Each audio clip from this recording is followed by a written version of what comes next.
ఉపరితల ఆవర్తన ద్రోణి ప్రభావంతో రాష్ట్రంలో భారీ వర్షాలు కురుస్తున్నాయి. హైదరాబాద్లో కుండపోత వర్షానికి లోతట్టు ప్రాంతాలు జలమయమయ్యాయి. పలుచోట్ల చెట్లు విరిగిపడ్డాయి. ఇటు జిల్లాల్లో వరిధాన్యం తడిసింది. మరో 4 రోజులు వర్షాలుంటాయని అప్రమత్తంగా ఉండాలని వాతావరణ శాఖ హెచ్చరించింది.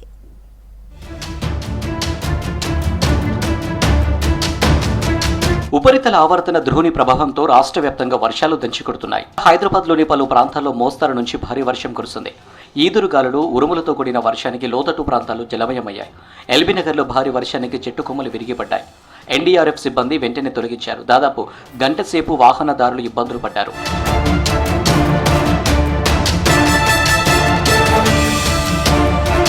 చింతలకుంట దగ్గర భారీ వర్షానికి నీళ్లు రోడ్లపై నిలిచాయి. దీంతో రాకపోకలకు తీవ్ర అంతరాయం ఏర్పడింది.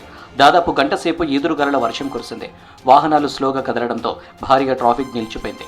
ట్రాఫిక్లో అంబులెన్స్ చిక్కుకోవడంతో కొంతసేపు ఇబ్బంది అయింది. నాగల్లోని అయ్యప్ప నగర్లో ఇళ్ల మధ్య వరద నీరు చేరింది.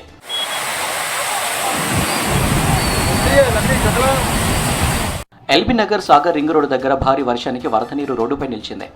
వాహనాలు సగం వరకు మునిగిపోవడంతో రాకపోకలకు అంతరాయం ఏర్పడింది. మోకారులోతు నీళ్లలో వాహనదారులు ఇబ్బందులు పడ్డారు. హరిపురి కాలనీలోకి వరద నీరు చేరింది.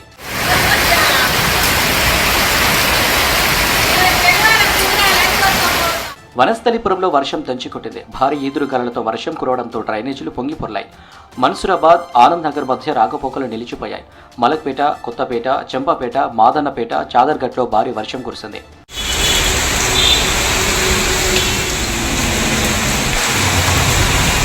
మొయినాబాద్ మండలంలోని అజీజ్ నగర్, హిమాయత్ నగర్, చిలుకూరులో భారీ వర్షం కురిసింది. Lingampalli underpass railway bridge దగ్గర వర్షం నీరు చేరడంతో రాకపోకలు ఇబ్బంది అయ్యాయి. దీంతో ట్రాఫిక్ను డైవర్ట్ చేశారు పోలీసులు.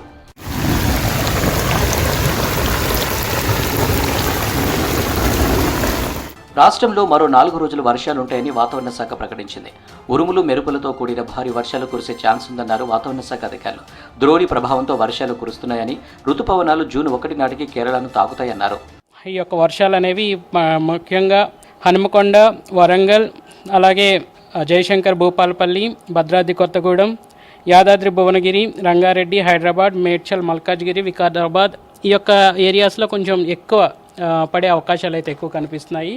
ఈరోజు ఈవినింగ్ నుంచి ఈవెన్ నైట్ వరకు కూడా తేలికపాటి నుంచి మోస్తారు వర్షాలు, ఉరుములు, మెరుపులతో కూడినటువంటి వాతావరణంతో పాటు అక్కడక్కడ ఈదురుగాలు గంటకు 40 నుంచి 50 కిలోమీటర్ల వేగంతో వీచే అవకాశాలు అయితే ఎక్కువ కనిపిస్తున్నాయి.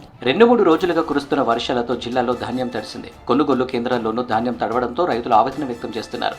మహబూబాబాద్ జిల్లా గాంధీపురం ఐకేబీ కేంద్రంలో వరి ధాన్యం తడిసే ముద్దైంది. కొనుగోలు కేంద్రాల్లో ధాన్యం పోసి 20 రోజులు అవుతున్నా ఏ అధికారి కూడా సందర్శించలేదని ఆవేదన వ్యక్తం చేశారు రైతులు. తడిసిన ధాన్యాన్ని ప్రభుత్వం కొనుగోలు చేసి తమని ఆదుకోవాలని కోరారు రైతులు.